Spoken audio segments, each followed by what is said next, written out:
반갑습니다. 유통관리사 강의를 맡은 한국금융개발원 강사 정문영입니다. 자, 이번 시간에는 유통관리사 두 번째 시간으로 유통경로의 구조 및 특성, 그리고 유통경로 전략에 대해서, 유통경영 전략에 대해서 한번 살펴보도록 하겠습니다. 자, 첫 번째로 유통경로 및 구조입니다. 유통은 제조업자로부터 시작해서 소비자에게까지 가는 그 유통을 이제 경로를 계속 거치게 되는데요. 이 경로를 어떻게 설계할 것이고, 또한 이 경로라는 것이 어떤 것이고, 또한 이 경로 중에서 누가 파워, 즉 경로 파워라는 힘을 갖게 되는지에 대해서 한번 살펴보도록 하겠습니다. 자, 첫 번째 유통경로의 개념입니다. 유통경로는 제품이나 서비스가 제조업자, 생산업자에서 소비자까지 이동하게 되는 경로, 통로 혹은 전달 체계 등을 전체적으로 경로라고 이야기합니다. 그래서 유통에서는 통상적으로는 제조업자로부터 소비자에게까지 전달되는 것이 맞습니다. 그런데 이 유통 경로의 중간에 다양한 중간상들이 있고, 또한 소매상의 형태도 다르기 때문에 유통 경로 전략을 어떻게 해야 하는지가 상당히 중요하죠. 자, 두 번째 거 보시면 생산자와 소비자 사이의 여러 중간상들을 활용하여 최종 소비자에게까지 전달되는 과정 또한 당연히 유통 경로라고 부르고요. 제조업자의 생산 기능에 더해서 유통적 부가가치를 얹어서 소비자에게 제공하는 기능 또한 유통 경로라고 합니다. 자, 제조업자가 물건을 만들어서 중간상에게 물건을 넘겼습니다. 이 중간상이 어떤 필요에 의해서 가공을 하거나 잠시 보관을 하거나 다른 방식으로 유통을 할 수도 있겠죠. 이럴 때 거쳐가는 모든 유통적인 부가가치 활동들 전체가 다 유통 경로라고 부르는 것입니다. 결국은 제조업자로부터 출발해서 어떤 과정을 거치든, 또한 얼마나 많은 수의 중간상을 거치든 상관이 없이 최종 소비자에게까지 전달되는 과정, 그 일체를 유통 경로라고 부르는 것이죠. 그래서 유통 경로는 제조업자로 시작해서 소비자까지 가는 전체 과정, 통로, 전달 체계를 의미한다라는 겁니다. 자, 그러면 이 유통 경로가 도대체 왜 중요하느냐? 자, 과거에는 제조업체 중심의 유통 경로 편성이었는데 현재는 유통 경로의 파워가 증가하였다. 자, 유통 경로의 파워가 증가했다. 누가 증가했냐면 바로 유통업체가 그 파워가 증가를 하게 됐습니다. 자, 이전 시간에 설명을 드렸던 내용 중에 하나 있는데요. 과거에는 물건을 만들어서 공급을 하는 제조업자들이 전체 유통 경로에서 우리가 흔히 얘기하는 대장의 역할을 했죠. 그런데 이 중간에 있는 유통업자들의 힘이 커지고 다양한 유통 채널들을 지니면서 단순히 물건을 받아오는 역할만 하는 것이 아니라 이제는 부가가치를 창출해내고, 또한 대형 유통업체들이 많아지면서 스스로 물건을 만드는 유통업체들까지 생겨났습니다. 그래서 과거에 있었던 제조업자 중심의, 생산업자 중심의 유통 파워가 최근에는 유통업체 중심으로 많이 흘러가고 있습니다. 그래서 유통 경로라는 것이 실제로는 제조업자로부터 소비자에게까지 가는 과정이라고 말씀을 드렸는데, 이 중간에서 이제 유통업체가 조금 더 큰 힘을 발휘하면서 과연 이 유통업체가 그러면 어떤 식으로 이 경로에서 물건을 잘 전달할 것인가에 대한 내용도 이제 중요성이 커지게 된 거죠.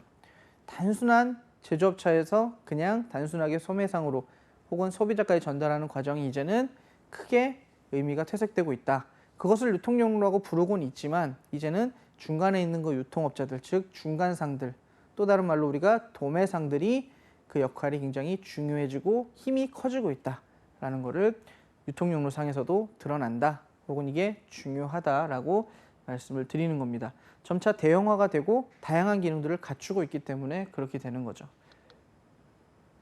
자, 그래서 이제 어떻게 서로 경쟁이 되고 있느냐? 유통업자 상표인 PB, 자, 여러분들이 많이 들어보셨을 거예요. 대형마트에 가면 그 대형마트의 이름으로 이제 상품명이 적힌 상품들이 있습니다. 예를 들어 뭐 홈플러스라든가 이마트라든가 이런 매장에 가셨을 때 그 대형마트의 이름이 적힌 상품들이 있을 거예요. 그 대형마트가 만들어낸 상품들이 있을 겁니다. 그래서 이런 상품들을 프라이빗 브랜드 PB라 그래서 유통업자 자체 상품이라고 이야기를 합니다. 그래서 이 PB가 현재 우리가 원래 이용하고 있던 NB, 내셔널 브랜드, 여러분들이 알고 있었던 제조품들 있죠. 일반적인 회사들의 제조품들과 경쟁을 하기 시작했어요. 그래서 PB 같은 경우는 제품의 가격이 저렴하고 또 그 물건 수량 단위도 함께 많이 구매할 수가 있습니다. 그래서 부담이 좀 적은 면이 있죠. 하지만 NB 같은 경우 과거에 제값을 주고 정확하게 정품을 구매하던 시대가 있었는데요. 물론 PB가 어떤 가격이 낮고 유통업자가 만들었다고 해서 제품의 질이 좋지 않은 건 아닙니다. 상대적으로 좀 저렴한 제품들이 많이 있다라는 거죠. 그래서 이 지금 두 개, PB와 NB가 계속해서 경쟁을 하면서 그 유통 경로, 즉 유통업자들이 어떻게 해야 되는지가 굉장히 중요해지고, 이 PB를 다루는 유통업자들, 대형 유통업자들의 힘이 상당히 커지고 있다라는 겁니다. 그래서 역시 유통 경로에서의 힘이 상품을 만든 제조업자에서 유통업자로 전달이 됐듯이 PB 상품도 이제 NB 중심의 소비에서 사람들이 PB, 유통업자의 자체 상품으로 소비를 많이 하는 추세로 넘어가고 있습니다. 과거에는 제조업체가 만든 물건이 아니면 이거는 품질이 그렇게 좋지 않구나, 혹은 이거는 뭔가 다르게 만들어졌겠지라는 인식들이 무의식적으로 소비자들에게 있었습니다. 하지만 유통업체들도 이런 물건을 생산해내고 자체 성표를 만들어내면서 질 좋은 상품들을 많이 만들어내게 됐어요. 하지만 가격은 상대적으로 저렴하죠. 그러면서 점차 NB에서 PB 쪽으로 이제 유통 용로의 중요성이 부각이 되면서 유통업체들의 힘이 증가하고 있다라는 것을 이제 알 수가 있게 되는 거죠. 그래서 이제는 제조업자의 이제 주관적인 힘, 본인의 힘보다는 제조업자가 물건을 이제 넘겨주는 도매업자, 중간상, 유통업자들이 스스로 물건도 만들게 되면서 두 개가 부딪히고, 최근에는 PB, 유통업자들의 상표들이 조금 더 빛을 보는 그런 단계에 들어가 있다라고 볼 수 있겠습니다. 자, 다음 세 번째로 유통 경로의 기능상의 경로 흐름입니다. 자, 시험에서 좀 많이 물어보는 내용인데요. 전방 흐름과 후방 흐름 두 가지로 구분을 합니다. 우리가 종이나 칠판에 딱 제조업자로부터 제조업자, 도매업자, 소매업자, 소비자라고 딱 써놨을 때 제조업자로부터 시작해서 소비자에게까지 가는 그 흐름이 바로 전방 흐름입니다. 맨 앞에 제조업자로부터 시작해서 소비자에게까지 가는 이 흐름을 전방 흐름이라고 하죠. 그래서 물건의 흐름, 물적 흐름이 전방 경로 흐름에서는 공급자, 즉 제조업자죠, 운송업자, 그리고 제조업자에서 중간상 고객, 즉 제조업자가 물건을 만든 과정에서 중간상을 거쳐서 고객에게까지 가는 이 흐름을 전방 경로라고 부릅니다. 전방 경로. 앞에서부터 뒤로 쭉 진행이 되는 거죠.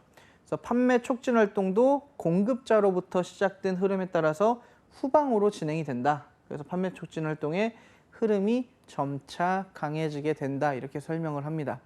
제조업자도 물건을 공급받아서 물건을 만들죠. 그래서 공급자로부터 물건을 운송업자한테 공급받아서 제조업자가 물건을 만들고 중간상을 거쳐서 고객에게까지 가는 이 과정이 전방 흐름이다, 이렇게 설명을 합니다. 자, 그렇다면 후방 흐름은 이 전방 흐름의 반대겠죠.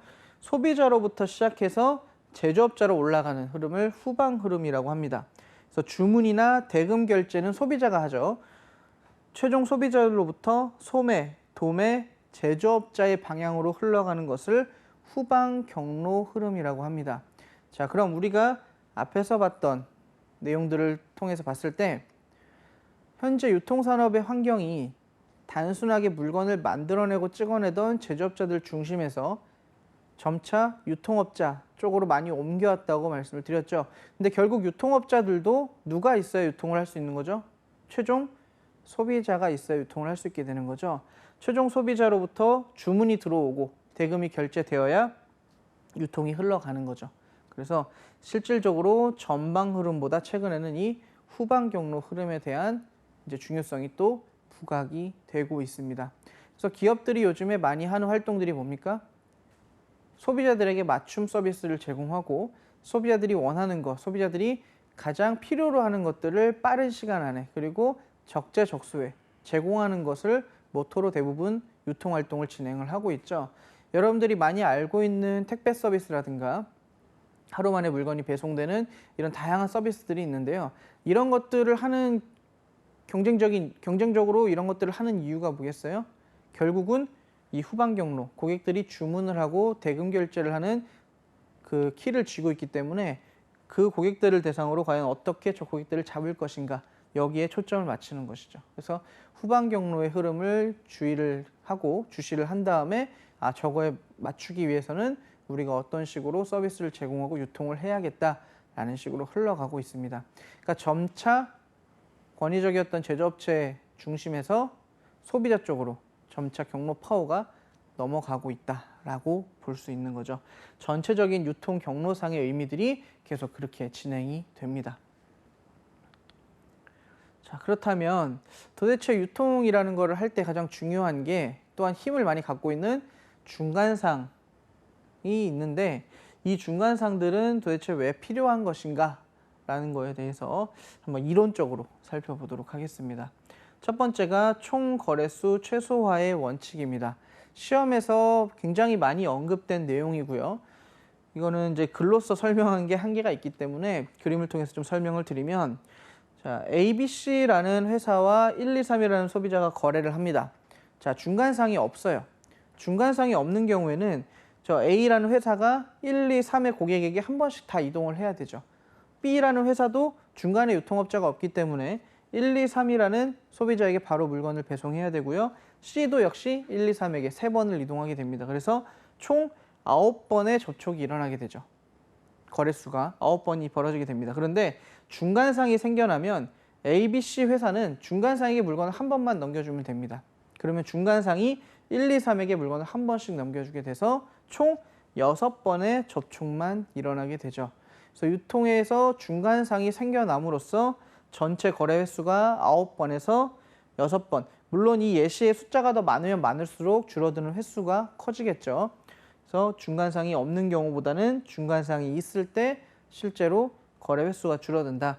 자, 거래 횟수가 줄어든다는 얘기는 어떤 거죠? 그만큼 소비자들에게 다른 비용 없이 저렴하게 물건을 공급할 수 있다라는 얘기가 됩니다. 반대로 얘기하면 중간상이 없을 때는 제조업자들이 실제로 물건을 공급함에 있어서 많은 비용이 들었고 이제 부가가치를 붙이기에 좀 어려운 것들이 있었지만, 중간상이 생겨나면서 중간상을 통해서 시장 확대도 되고 저렴하게 공급을 할 수 있게 되고, 또 그 거래 수도 줄어들면서 중간상들에게 다른 기능들을 맡기고 중간상들은 부가가치를 붙여서 또 새로운 유통활동을 진행할 수 있게 되는 것이죠.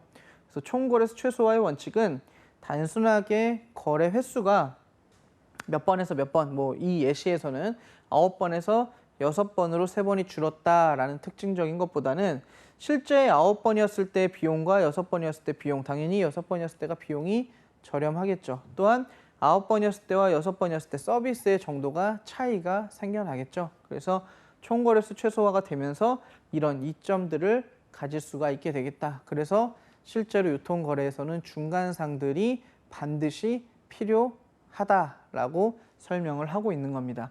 자, 유통경로에서는 분명히 중간상은 말 그대로 소비자, 즉 소매상과 제조업자를 연결해 주는 역할을 합니다.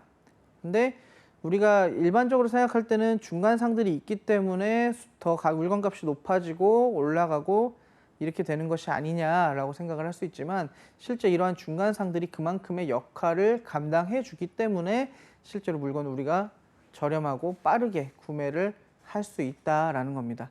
그래서 유통에서 중간상의 필요성, 첫 번째로 총거래수 최소화의 원칙을 통해서 설명을 할 수가 있습니다. 그래서 다시 한번 말씀드리지만, 시험에서는 거래 횟수가 단순히 줄어드는 개념이 아니라 이렇게 함으로써 거래의 총량, 총 비용이 감소가 되고 소비자들에게 더 나은 서비스로 물건을 공급할 수 있다라고 답을 하시면 되겠습니다. 자, 두 번째는 집중 준비의 원칙입니다. 자, 중간상이 없는 거를 생각을 해보시면, 제조업자가 물건을 만들어서 본인의 창고에 넣어놓거나 별도의 물류센터를 지어서 그곳에 물건을 넣어놨다가 필요한 시기에 물건을 빼서 다시 소비자에게 공급을 해줘야 됩니다.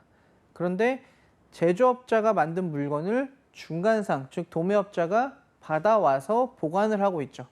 가지고 있다가 필요한 시기에 소매상에게 물건을 공급을 해주는 역할을 합니다. 그래서 도매업자가 모든 물건을 준비해 두었다가 소매상에게 공급을 해준다. 그래서 이런 의미로 집중 준비의 원칙이라고 이야기를 합니다. 내용을 보시면 중간상인 도매상이 유통용로 과정에 참여해서 소매상이 갖춰야 하는 재고를 도매상, 즉 중간상이 대량 보관 기능을 통해서 분담을 해줍니다. 그러면 제조업자 입장에서는 물건을 만드는 일에만 집중을 할 수 있게 되는 거죠. 대신에 도매업자는 그만큼 재고 부담을 통해서 집중 준비를 하고 있어요. 그리고 도매상의 재고 부담 개입으로 각 경로 구성원들의 재고 부담을 덜어주는 것을 집중 준비의 원칙이라고 한다. 자, 소매업자에게도 재고 부담을 넘겨주지 않습니다.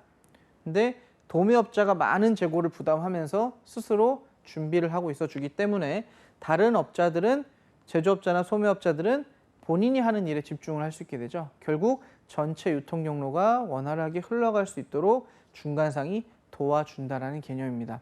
그래서 중간에 있으면서 앞서 봤었던 거래 총 횟수를 줄여주는 역할과 더불어서 재고에 대한 부담도 집중해서 가지고 있어준다. 그래서 필요한 시기 때 공급을 하면서 수급 조절과 물가 안정 기능까지 여기서 제공을 해주게 됩니다. 그래서 제조업자나 소매업자는 재고 부담을 좀 적은 상태로 본인이 하는 일에 집중을 할 수 있겠죠. 그래서 중간상이 이러한 역할을 부담해 주는 것을 집중 준비의 원칙이라고 합니다. 자, 그 다음은 중간상이 왜 필요한가? 자, 분업의 원칙이라고 합니다. 중간상의 개입으로 다양한 기능, 즉 보관이나 수급 조절, 유통 가공, 정보 수집 등을 분업화하여 수행하게 되면 유통 경로가 효율적으로 운영될 수 있다.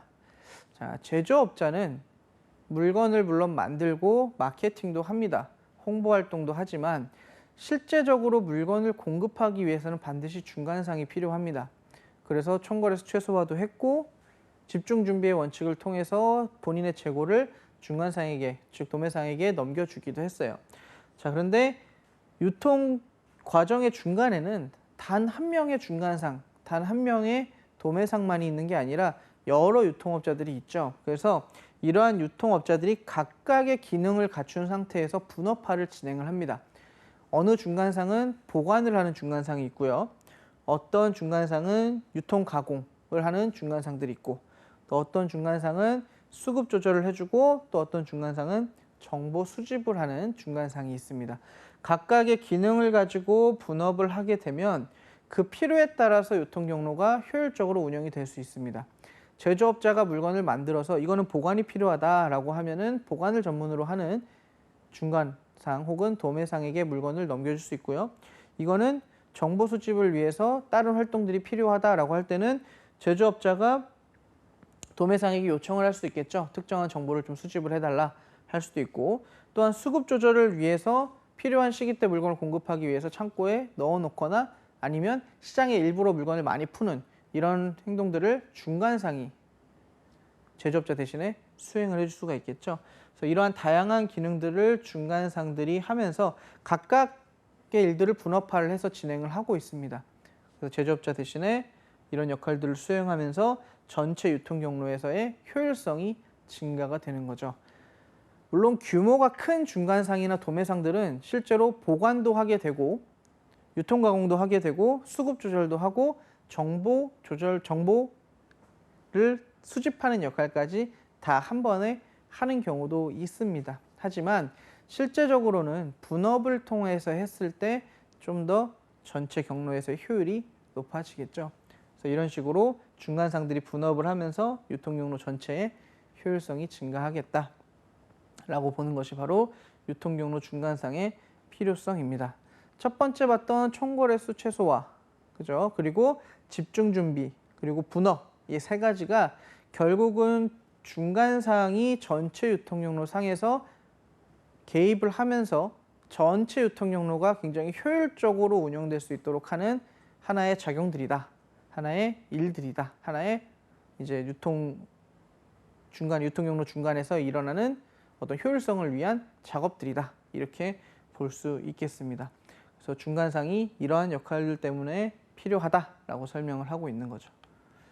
자, 그리고 이제 전체적인 걸 좀 정리했을 때 수요와 공급의 측면에서 이 중간상이 필요합니다.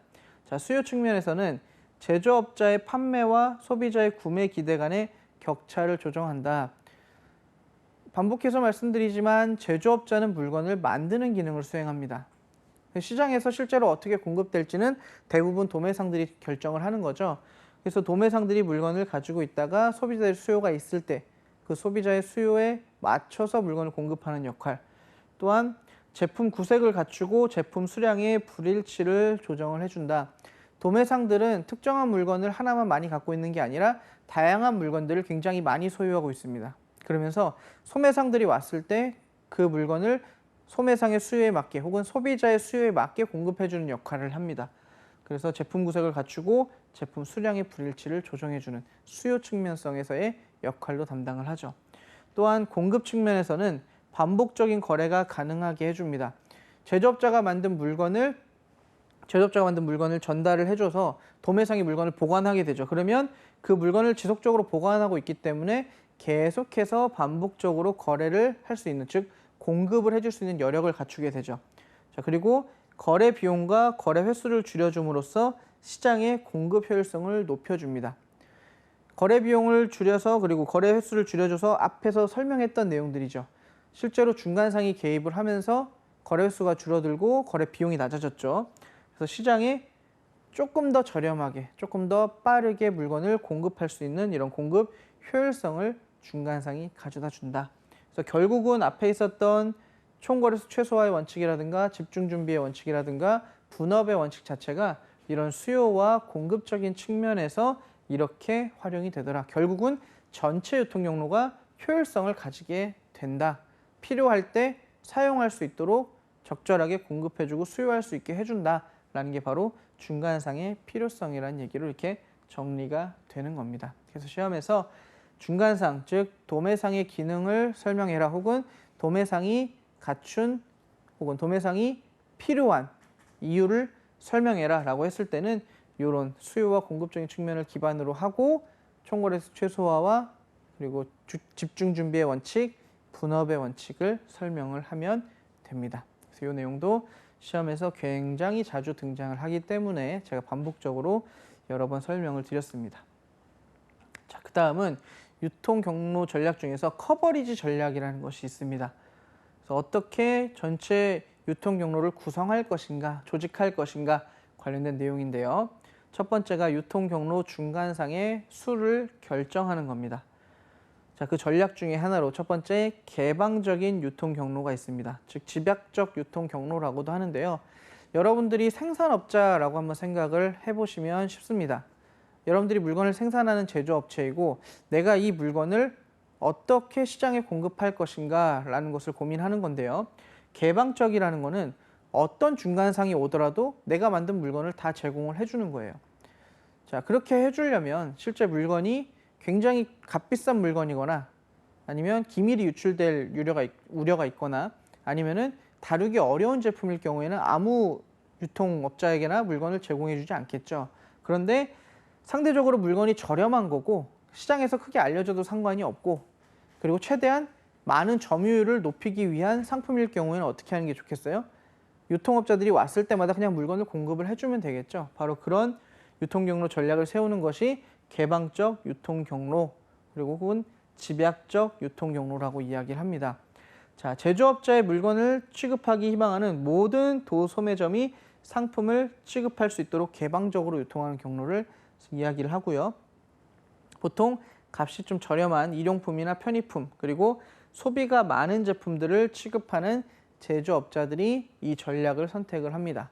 그래서 물건을 만들어서 어떤 유통업자들의 홍보 전략이라든가 마케팅 기능이라든가 운송 기능이라든가 이런 것들을 살펴보는 것이 아니라 어느 누가 우리 걸 갖다가 팔아도 상관이 없다라고 해서 개방적으로 유통용로를 풀어주는 거죠. 그러면 도소매업자들이나 유통업자들이 와서 물건을 달라고 했을 때 제조업자는 부담 없이 물건을 제공해 줍니다. 이런 물건들은 대부분 값이 저렴하고 많이 팔려야 되는 단순하게 시장에 많이 공급이 돼야 되는 이런 물건들에 대해서는 이런 개방적인 유통 경로 전략을 선택을 합니다. 자, 시험에서는 집약적이라는 말 그리고 집중적 유통 경로라는 말로도 바꿔서 씁니다. 그래서 왜 집약적이고 집중적이라고 하냐면 말 그대로 물건의 공급에만 집중한다는 측면이 있고요. 또 집약적이라고 하는 거는 유통업자들이 왔을 때 해당 유통업자들마다 물건을 다 조금씩 지급해 준다라는 개념에서, 그리고 집약이라고 하면은 또 모은다는 개념도 있는 거죠. 결국 시장에서 이 물건이 많이 쌓일 수 있도록 유통을 한다라는 개념에서 종합적인 의미로 집약적이라는 말도 사용을 합니다. 그래서 시험에서는 보통 개방적 유통경로라는 말보다는 집약적 유통경로 혹은 집중적 유통경로라는 말로 많이 출제가 됩니다. 그러면 여기서 유통경로 커버리지 전략 중에서 중간상의 수를 어떻게 할 것인가, 그래서 집약적이라고 했을 때는 최대한 많이 그냥 시장에 공급하기 위해서 중간상의 수를 많이 늘리는 거구나. 이게 바로 집약적, 집중적 유통 경로구나 생각을 하시면 되겠습니다. 자, 그 다음은 선택적 유통 경로인데요. 개방적인 유통 경로는 오면 다 줍니다, 물건을 중간상들에게. 그런데 선택적 유통 경로는 말 그대로 제조업자가 어떻게 하는 거예요? 내 물건을 잘 가져다가 팔 수 있는 업자들한테만 선택을 해서 물건을 공급을 해주는 겁니다. 자, 보시면 제조업자가 선택한 중간상을 통해서만 제품을 공급하는 방식이다. 그래서 일정 수준 이상의 서비스 제공 능력이나 이미지, 입지, 경영 능력, 마케팅 능력 등을 지닌 소매점을 선별하여 공급하는 전략이다.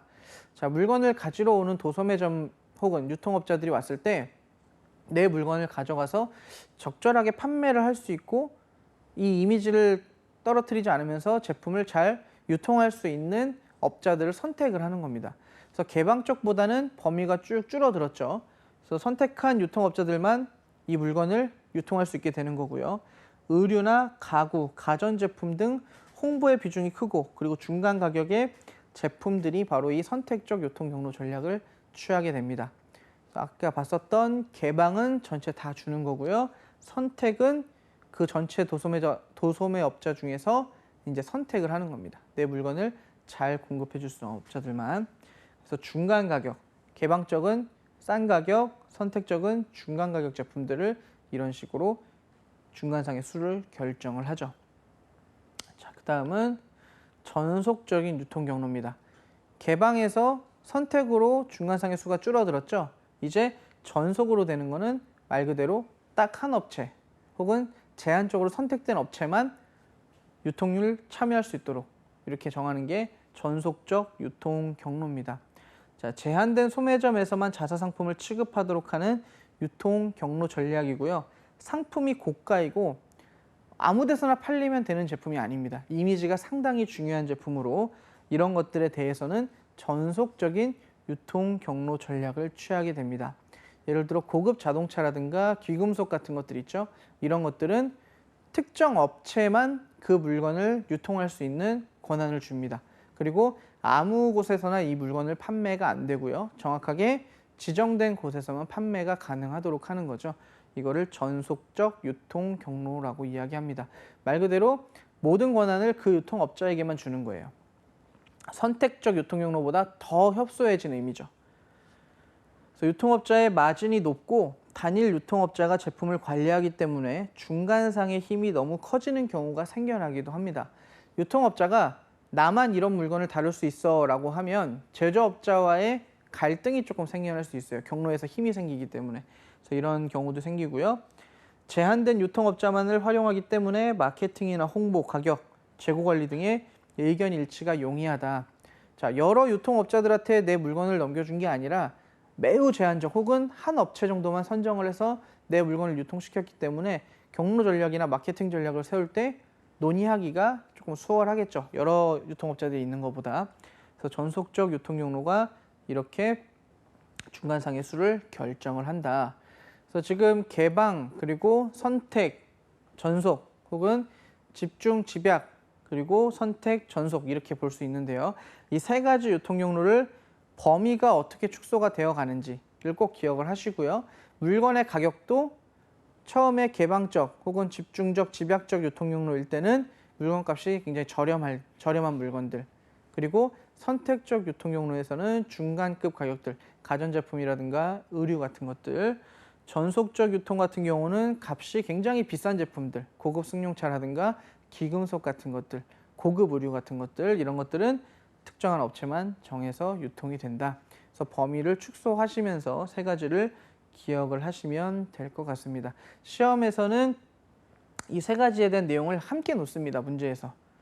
중간상의 수를 결정하는 이론에 대해서 혹은 유통경로에 대한 설명이다. 뭐 다음 중 옳지 않은 것은 유통경로를 구성하는 내용이다. 다음 중 옳지 않은 것은 이런 식으로 해가지고 개방적 혹은 집약 집중적, 선택적, 전속적 이렇게 세 가지를 같이 섞어 놓고 문제를 출제하니까요.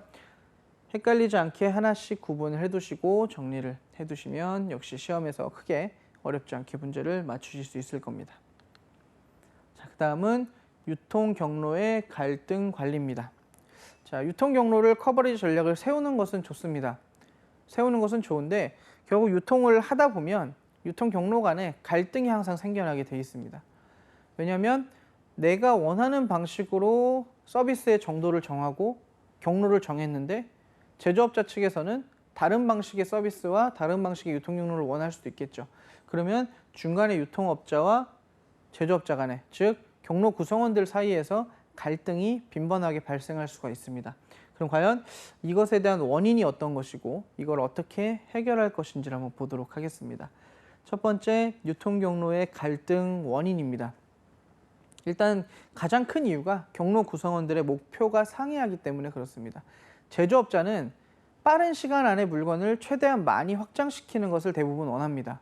그런데 유통업자들은 시장에 물건이 너무 저렴하게 공급되거나 아니면은 물건이 공급이 원활하지 않은 경우에 시장의 확대를 할 수가 없죠. 그러면 당연히 이런 갈등이 생겨나게 됩니다. 또한 경로 구성원들 간의 목표가 상이하지 않음에도 실제로 경로 구성원들이 자신들이 세운 어떤 목표치, 할당량 혹은 경로 구성에 따라서 굉장히 많은 갈등이 생겨나기도 하죠. 근데 경로 갈등의 원인은 주로 대부분 목표가 상이하기 때문에 발생하는 경우가 많습니다.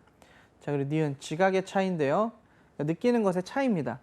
유통경로 구성원 간의 경험, 지식, 배경, 편견, 지위 차이 등에 따라서 발생을 한다. 자, 굉장히 오랫동안 물건을 만들고 시장에 공급한 제조업자와 이제 새로 들어온 유통업자 사이에는 당연히 갈등이 생길 수 있습니다. 제조업자 입장에서는 우리가 해오던 방식대로 유통을 하면 괜찮을 건데 새로 이제 시장에 진입한 유통업자 입장에서는 본인들의 새로운 전략을 시험해보고 싶기도 하죠. 근데 이런 경우에는 어때요? 서로의 경험이나 지식이 차이가 나기 때문에 서로 간의 경로 갈등이 생겨날 수도 있습니다. 또한 배경이나 편견, 특정한 물건을 지속적으로 판매해온 업체들은 이 물건이 어느 시기에 잘 팔리고 어느 시장에 내놔야 잘 팔려질 것이다, 유통이 될 것이다 라는 것들을 고정적으로 좀 생각을 하고 있어요. 하지만 시대는 계속 변하고 그 물건의 공급, 유통 시장이, 유통 채널이 계속 변화하는 만큼 이런 의견들에 있어서도 차이가 생겨나겠죠. 자, 그리고 디귿에 보시면 역할 영역의 불일치다. 구성원들 간 제품, 시장 기능 등에 의한 불일치. 유통업자 같은 경우는 일단 시장에 원활하게 공급을 하는 것을 목표로 합니다. 근데 제조업자 입장에서는 최대한 많은 값을 받고 많이 팔리는 것을 좋아하죠. 그래서 이것도 서로의 역할에 대한 차이가 있는 겁니다. 유통업자들은 본인이 구매해온 것에 대해서 마진을 남겨서 그 유통을 통해서 부가가치를 챙기면 본인의 역할을 다하는 것이고, 제조업자 입장에서는 최대한 물건을 많이 공급해서 시장에서 많은 돈을 회수하기를 원하죠. 그래서 이런 역할 영역에 따라서 서로 간의 지각에 불일치가 생겨나기도 합니다. 또한 이념 차이가 있는데요. 기업의 규모와 운영 방식에 따라 유통 경로별로 차이가 발생을 한다. 자, 대규모 유통기업 같은 경우는 굉장히 빠른 시간 안에 많은 물건을 시장에 공급을 할 수가 있죠.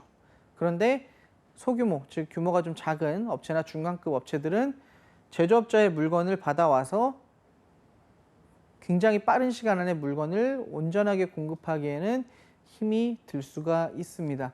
그래서 이런 이념 차이, 기업의 규모와 운영 방식에 따라서도 서로 간의 업무에 대한 갈등이 생겨날 수 있습니다. 그래서 유통 경로는 다양한 원인들이 있지만 대부분 이런 차이들에 의해서 생겨나죠. 또한 이러한 갈등의 원인을 하나로 묶자면 기억의 내용으로 좀 기억을 하시면 좋을 것 같아요.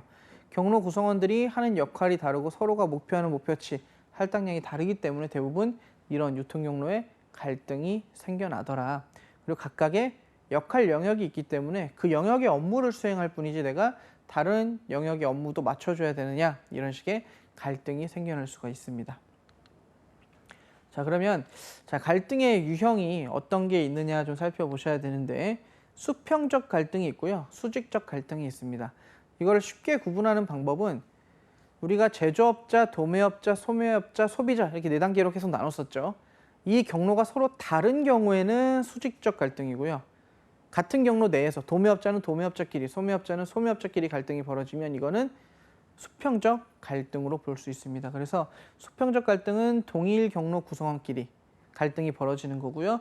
수직적 갈등은 서로 다른 경로, 즉 뭐 제조업자랑 도매상이랑 갈등이 있다든가, 도매상이랑 소매상이랑 갈등이 있다든가, 이런 식으로 서로 다른 경로에 있는 구성원들이 갈등을 일으키면 수직적 갈등, 같은 구성원들끼리 갈등을 일으키면 수평적 갈등이 되죠. 뭐 예를 들어서 시장 있죠, 시장. 여러분들이 물건을 구매하는 일반적인 시장들, 재래시장이나 전통시장들이 있고 대형 마트가 있습니다. 둘 다 소매점의 개념으로 보죠. 그러면 이 두 곳이 같이 경쟁을 하거나 갈등이 벌어졌다, 이렇게 따졌을 때는 둘 다 소매점이기 때문에 동일 경로에 속하죠. 수평적 갈등이라고 봅니다.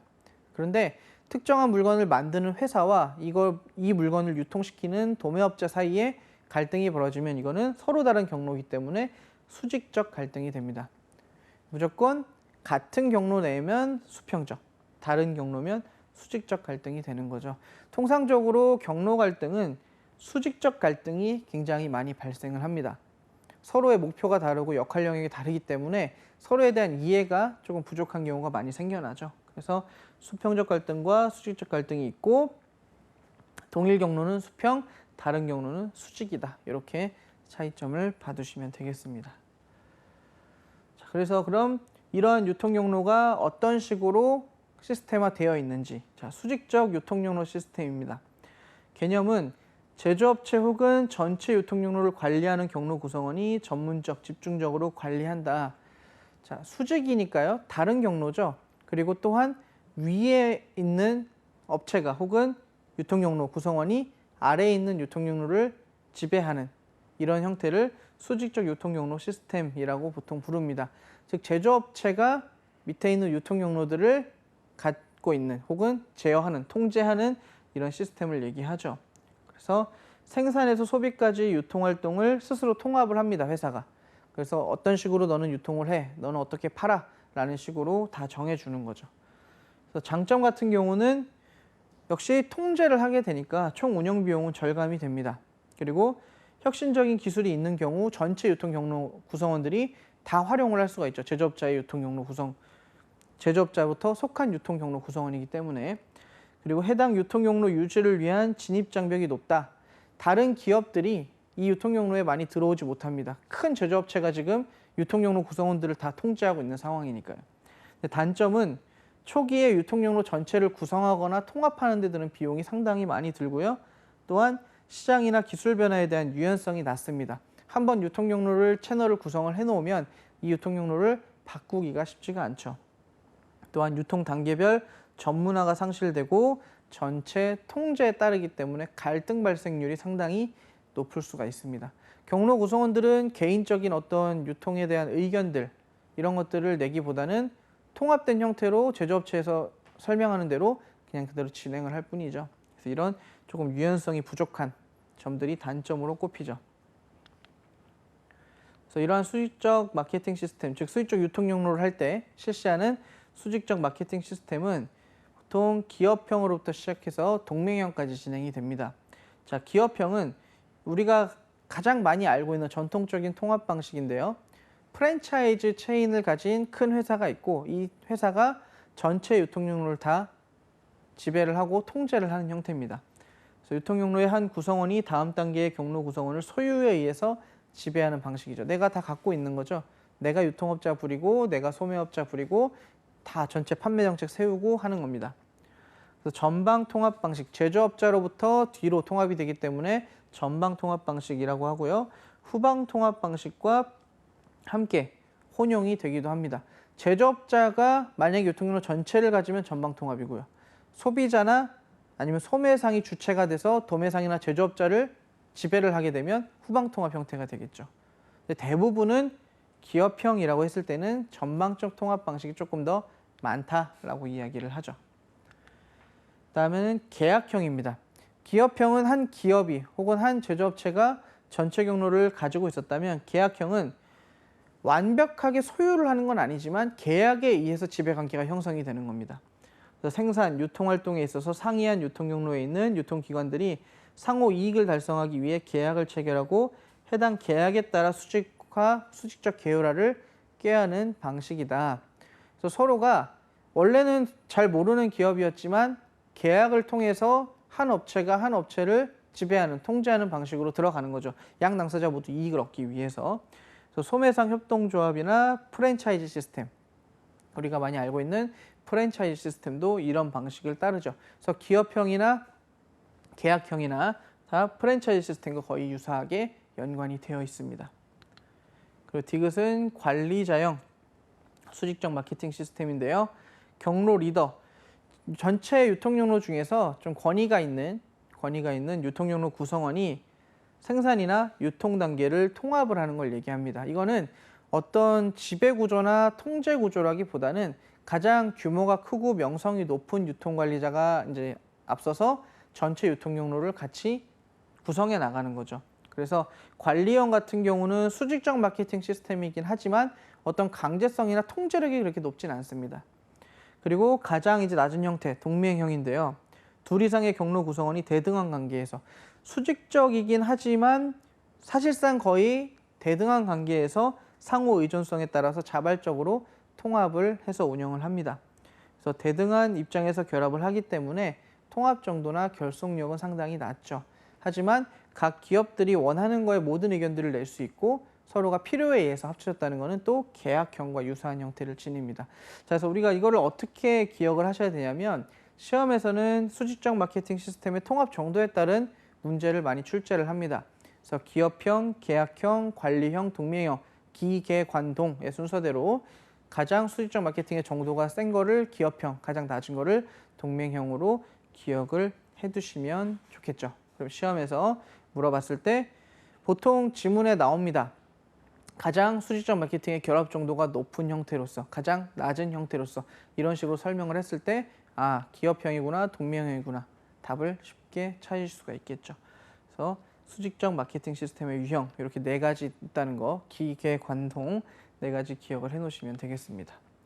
자, 그다음에 수평적 유통경로 시스템인데요.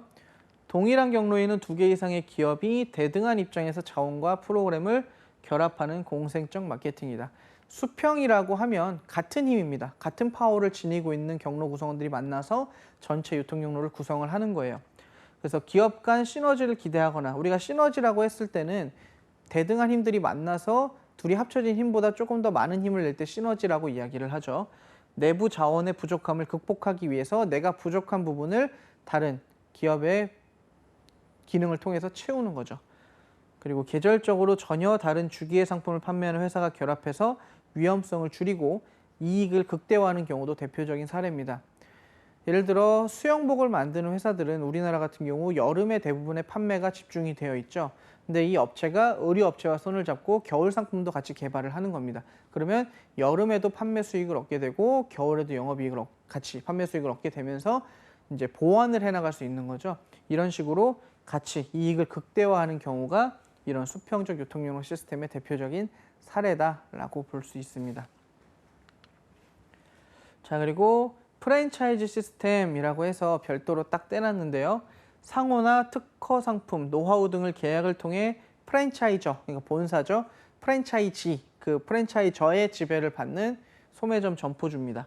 이런 프랜차이즈에게 제공하고 가맹비, 보증금, 로열티를 받는 시스템을 프랜차이즈 시스템이라고 합니다. 여러분들이 아마 여러분들 주위에서 익히 들어서 많이 아실 거예요. 자, 프랜차이즈는 계약을 맺습니다. 본사인 프랜차이저와 이 매장을 영업하고자 하는, 운영하고자 하는 프랜차이즈가 프랜차이즈 계약을 통해서 계약 관계로 형성이 됩니다. 그래서 양 당사자 간의 유통경로가 구성이 되는 거죠. 프랜차이저 같은 경우는 상표권이나 판매권, 그리고 인사관리나 교육을 다 담당해 줍니다. 대신 프랜차이즈는 가맹비나 로열티, 광고비나 수수료를 지급을 하게 되죠. 프랜차이저에게. 그래서 프랜차이저와 프랜차이지의 관계, 이것도 시험에서 가끔씩 물어봅니다. 기억을 해두시면 되겠죠. 그 다음에 유통 경영 전략인데요. 큰 의미에서는 유통 경영도 유통 경로를 어떻게 잘 운영할 것인가에 대한 고민입니다. 그래서 첫 번째 보시면 기업에 영향을 주는 외부 환경의 요인 변화를 고려하고 대응책을 강구한다. 자, 유통 환경이라는 것은 시대가 변하면서 역시 다른 산업과 동일하게 지속적으로 변화가 됩니다. 그럼 기업들은 이 변화하는 환경 속에서 어떻게 우리가 살아남을 것인가, 외부 환경의 변화가 어떻게 진행되고 있는 것인가를 항상 고민하고 거기에 대한 대응책을 강구해야 되죠. 역시 유통 또한 유통 경영을 하기 위해서는 이런 관점이 필요하다. 자, 그리고 기업은 항상 세 번째 보시면 장기적인 목표 달성을 위해서 노력을 해야 됩니다. 우리가 뒤에 이제 또 가면 MBO, 매니지먼트 바이 오브젝트라 그래서 기업의 목표를 관리하는 게 있는데 기업의 목표는 항상 장기적인 목표 달성을 위한 노력이어야 됩니다. 또한 전사적 차원에서의 대응과 방향 설정이 굉장히 중요합니다. 회사의 임원진들은 회사의 어떤 유통 경로나 유통에 대한 정책들을 바꾸고자 하는 의지가 있는데 구성원들의 의지가 없다면 전사적인 차원에서의 대응 방안은 논의하기가 어렵겠죠. 그래서 변화가 좀 어렵다. 그리고 의사결정을 할 때는 한 가지 대안만을 선택하는 게 아니라 보통 이제는 추세가 그렇습니다. 여러 가지 대안을 놓고 그 상황에 맞게 충족시켜 나가는 방안을 연구하도록 하는 게 맞겠죠. 그리고 기업 전략은 어떤 업종에서의 경쟁인가 보다는 어떤 업태에서의 경쟁인가를 결정을 해야 합니다. 자, 이건 무슨 얘기냐면 기업에서 전략을 세울 때 단순하게 폭이 좁은 우리가 판매하는 물건의 영역 혹은 카테고리의 영역에서 고민하는 게 아니라 이거를 어떤 서비스 방식으로 제공을 할 것인지, 업태라고 하면은 물건을 판매하는 방식, 유통하는 방식을 얘기하거든요.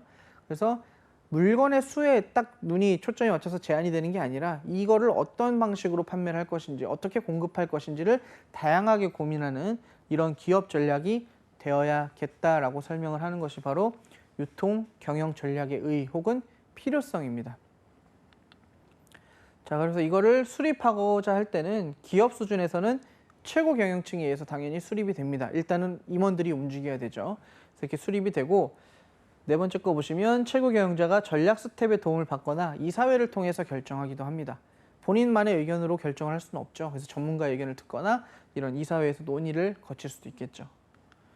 그리고 사업부 수준에서는 특정 사업에 국한된 이제 위에서 큰 그림을 주면 밑에서는 우리 사업부의 영역에 해당된 내용으로만 전략적인 의사결정을 하죠. 그래서 시장을 세분화하고 유통 채널을 정하고 원가 구조를 살펴보고 공장 입지나 이런 것들 세분화된 사업 내 영역에 대해서 이제 전체 경영층에서 전략을 내려주면 사업부 수준에서 고민을 하게 되는 거죠.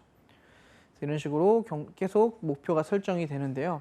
경영 전략은 보통은 경쟁에서 우위를 하거나 우리가 경쟁에서 이겨내거나 둘 다 같은 개념이지만 다른 기업들보다 더 우위에 서거나 아니면은 경쟁을 계속 해나가는 관점에서 두 가지로 살펴볼 수 있습니다. 그래서 보통 전체 최고 경영층이나 사업부 영역에서 이런 전략들을 세워나가는데요. 경쟁 우위를 하기 위해서는 보통 원가나 차별화 그리고 집중화 전략을 많이 사용합니다. 원가는 가격을 낮추는 거죠. 차별화는 다른 곳과 다르게 판매를 하는 거고 집중화는 특정한 시장에 집중을 하는 겁니다. 여러 곳에 펼쳐놓고 판매하는 것이 아니라 특정 시장에 세분화하는 거죠. 그래서 뭐 유기농 과일이라든가 탈모 샴푸 이런 것들은 특정 시장에 집중화를 한 사례로 볼 수 있죠. 자, 그러면 앞에서 살펴봤던 이런 내용들이 시험에서는 어떻게 출제되는지 한번 살펴보도록 하겠습니다. 자, 유통 경로에서 대형 유통업체들이 경로 파워를 얻게 된 일반적인 배경으로 옳지 않은 것은 자, 답을 먼저 볼게요. 5번에 보시면 제조업체가 소비자와의 풍부한 거래 데이터를 축적, 활용하여 유통업체와 적극적으로 공유하기 시작하였다. 자, 제조업체들이 유통경로 과정에서 유통업체와 적극적으로 정보를 공유를 할까요? 자, 그런 건 있습니다. 제조업체가 물건을 시장에 내보내기 위해서는 반드시 유통업자를 거쳐야 되죠. 그래서 유통업자들은 물건을 공급받으면서 주문을 하게 됩니다. 그러면 이러한 유통업자들의 주문은 제조업체가 시장에서의 판매력 혹은 현재의 추세를 판단하는 어떤 정보 역할을 해요. 왜냐하면 시장에서의 주문이 많으면 도매업자는 제조업자에게 많은 물건을 달라고 주문을 넣을 거예요. 그럼 제조업자는 지난번보다 이번에 주문이 늘었네. 시장에서 잘 팔리고 있구나. 라는 정도의 정보를 서로 전달을 받을 수는 있어요. 하지만 적극적으로 본인들의 전략이라든가 아니면은 축적한 데이터라든가 이런 것들을 적극적으로 공유하진 않죠. 그래서 5번이 틀리다. 자, 1, 2, 3, 4번 한번 볼게요. 이제 맞는 얘기들이죠. 1번에 유통업체들이 대형화, 다점포화 경쟁을 벌이면서 구매력을 확보하여 영향력이 증가했다. 자, 유통업체들의 힘이 커지고 있다라고 설명드렸습니다. 2번에 가격이 전략적 무기가 됨에 따라 유통업체들의 규모의 경제를 추구하게 되었다. 자, 사람들은 좋은 물건이 있고 삶의 질이 향상되고 다 좋아도 가장 많이 흔들릴 수 있는 정책 중에 하나, 경쟁 우위에 설 수 있는 경쟁 전략의 하나, 이거는 바로 가격이죠. 그래서 가격이 전략적 무기가 됨에 따라 유통업체들이 가격을 낮추기 위해서 물건을 대량으로 구입합니다. 그래서 시장에 최대한 저렴하게 내놓는 거죠. 그럼 소비자들은 그 업체를 찾아가게 돼 있습니다.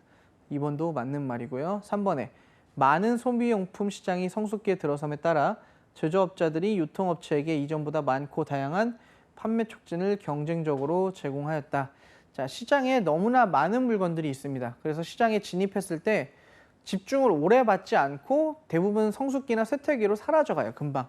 그렇기 때문에 실제 제조업체들이 유통업자들한테 우리 제품을 좀 많이 오랫동안 잘 홍보해 주세요, 잘 유통해 주세요 라는 식으로 많은 판촉 전략을 세웁니다.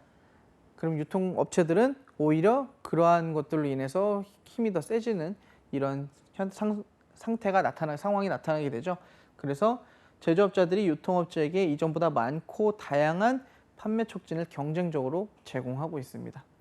네 번째, 유통정보기술의 발달로 인해 재고관리, 배송, 주문 등에서 기술 혁신을 이뤄서 효율적인 경영이 가능해지고 가격 경쟁력이 생겨났다. 그래서 재고관리나 배송, 주문 대부분 요즘에 이제 온라인이나 인터넷으로 가능해졌죠. 그렇기 때문에 이런 기술 혁신으로 인해서 가격 경쟁력이 점점 중요해지고 있습니다. 이제는 인터넷에서 검색을 한번 하면 실제 이 물건의 가격이 얼마인지 그 원가가 다 나오죠. 그리고 여러 업체들을 비교해서 물건을 구매하기 때문에 이러한 정보기술의 발달로 인해서 가격 경쟁력이 점점 심해지고 있습니다. 소비자 입장에서는 물건을 저렴하게 공급받을 수 있기 때문에 물론 좋습니다. 좋은데 유통업체들은 그렇게 저렴하게 공급하기 위해서 다양한 전략들을 고민을 하고 있는 거죠. 그래서 해당 문제의 내용 옳지 않은 거 5번이었습니다. 자, 그다음은 경로 집약도 중에서 선택적 유통에 대한 설명으로 가장 옳은 것은 무엇인가? 자, 선택적인 유통이라고 했을 때는 말 그대로 유통을 할 때 제한된 숫자의 유통업자들한테만 물건을 주는 겁니다. 그래서 홍보 기능이나 마케팅 기능이나 적절한 이미지를 유지할 수 있는 유통업자들을 선택해서 우리 물건을 공급을 해주는 거죠. 제조업자 입장에서. 자, 가장 옳은 것을 골라라 했는데 1번에 보시면 제조업자가 한 지역의 제한된 수의 점포들에게 판매권을 주는 형태다. 자, 제한된 점포에게만 어떻게 하는 거예요? 우리 물건 판매해라 라고 허가를 하는 거죠. 자, 2번부터 한번 볼게요. 2번에 유통업자에 대한 제조업자의 지배력이 강하다. 유통업자에 대한 제조업자의 지배력이 강하게 되려면 전속적 계약을 통해야죠. 그 한 업체만 유통을 하게 하는 겁니다. 이거는 전속적 유통에 속하고요. 3번에 모든 제조업자의 상품을 제한 없이 취급하는 것. 이거는 개방적 유통 전략이었죠. 그래서 개방적 혹은 시험에서는 집약적, 집중적이라고 언급을 합니다. 자, 4번에 브랜드의 가치를 유지하기 때문에 고가품에서 많이 볼 수 있는 유통 전략이다. 고가 제품, 전속적 유통 경로 전략이었죠. 제품의 이미지가 상당히 중요하고 값이 비싸기 때문에 특정 점포에서만 정말 제한된 한 업체, 한두 업체 정도에서만 물건을 공급할 수 있게 하는 전속 계약을 맺습니다. 이런 게 전속적 유통에 대한 설명이고요. 5번은 화장품이나 자동차 유통에서 흔히 볼 수 있는 거 전속적 유통 경로 전략이죠. 특정 업체만 할 수 있도록 하는 거. 그래서 이 문제에서는 1번이 가장 옳은 답이 되겠네요. 제조업자가 특정 도소매 점포에만 물건을 공급해줘서 거기서만 물건을 판매하는 거, 선택적으로 주는 거죠. 근데 아주 제한된 형태는 아니고요. 선택적으로 제공을 해주는 겁니다. 이거는 1번이 가장 옳다. 자, 그 다음은 유통경로상의 갈등에 대한 내용으로 옳지 않은 것은 자, 1번에 상호 의존적 관계가 높을수록 경로 구성원들의 갈등이 발생할 가능성이 높아진다. 자, 서로가 기대서 일을 합니다. 내가 못하는 기능을 너가 하고 있으니 이렇게 해라 하다 보면 서로의 경로 구성원들 간의 파워가 세집니다. 그렇게 되면 어떻게 돼요? 서로 갈등이 발생할 가능성이 높아지죠. 그래서 1번은 맞는 말이고요. 2번에 유통업체의 규모에 따른 힘이 감소하면서 유통경로 내의 갈등은 거의 사라진 상태다. 자, 유통경로 내에서의 갈등은 점차 지금 어떻게 되고 있다고 말씀드렸죠? 유통경로가 다양해지면서 갈등이 점점 심해지고 있습니다. 그래서 다양한 목표를 추구하고 다양한 유통 방식을 선택하면서 경로 구성원들과의 갈등은 점점 높아지고 있는 추세입니다. 그래서 지금 문제에서 보시면 2번 같은 경우 갈등은 거의 사라진 상태다. 틀리게 답이 되겠죠. 유통경로상의 갈등에 대한 문제들은 보통 이런 식으로 출제가 됩니다. 경로 구성원들 간의 갈등, 그리고 서로 이해하지 못한 목표에 대한 갈등, 그리고 갈등은 꾸준하게 발생을 하고 있고 친밀도가 높고 상호 의존 관계가 높을수록 갈등은 많이 발생한다라고 기억을 해두시면 되겠습니다. 자, 오늘 전체 유통에 대한 내용들, 경로 구성원에 대한 내용, 그리고 유통 경로가 어떻게 구성이 되는지, 그리고 어떻게 중간상의 수를 결정하고 진행을 해 나가는지에 대한 내용들을 살펴봤는데요. 결국은 유통 과정에서 서로 같은 목표로, 그리고 또한 서로 간섭하지 않고 서로의 역할을 잘 수행해낸다면 경로 갈등을 줄이고 전체 유통 경로가 효율성 있게 진행이 될 수 있겠죠. 그래서 이렇게 내용을 정리하도록 하겠습니다. 저는 한국금융개발원 강사 정문영이었습니다. 감사합니다.